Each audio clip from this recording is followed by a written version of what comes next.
ഇത് നമ്മുടെ വീട്ടിലെ മാങ്കോസ്റ്റിൻ മരത്തിലുണ്ടായ വിളഞ്ഞു പഴുത്ത കായാണ്. പഴങ്ങളുടെ രാജാവെന്നാണ് ഇത് അറിയപ്പെടുന്നത്. സത്യത്തിൽ ആ പറഞ്ഞത് ശരിയുമാണ്. നല്ല ടേസ്റ്റുള്ള ഒരിനം പഴമാണ് മാങ്കോസ്റ്റിൻ. നിറയെ കായ്കളുണ്ട്. ഇത് നേരത്തെ പൂത്ത് വന്ന സമയത്ത്, കായ് വലുതായി വരുന്ന സമയത്ത് ഞാൻ എടുത്ത ഫോട്ടോയാണ്. ശരിക്കും നല്ല ടേസ്റ്റും ഒരുപാട് ഗുണങ്ങളും ഉള്ള ഒരു ഫ്രൂട്ടാണ്. വീട്ടിൽ നട്ടുപിടിപ്പിച്ചാൽ ഒരുപാട് വർഷങ്ങൾ ഫലം തരുന്ന നല്ലൊരു വൃക്ഷമാണ് മാങ്കോസ്റ്റിൻ. എല്ലാവരും വീട്ടിലിത് നട്ട് പിടിപ്പിക്കാനായിട്ട് ശ്രദ്ധിക്കണം. നോക്കുക, അതിൻ്റെ അകത്തെ ഉൾക്കാമ്പാണ് ഈ കാണിക്കുന്നത്.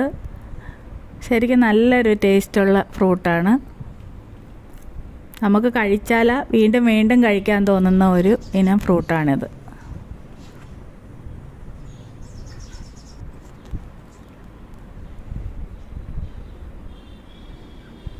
നല്ലതുപോലെ വിളയുമ്പോൾ ഇതിന് നല്ല ബ്രൗൺ നിറമായി വരും. അപ്പോൾ നമുക്കറിയാം അത് നന്നായിട്ട് വിളഞ്ഞിട്ടുണ്ടെന്നുള്ളത്.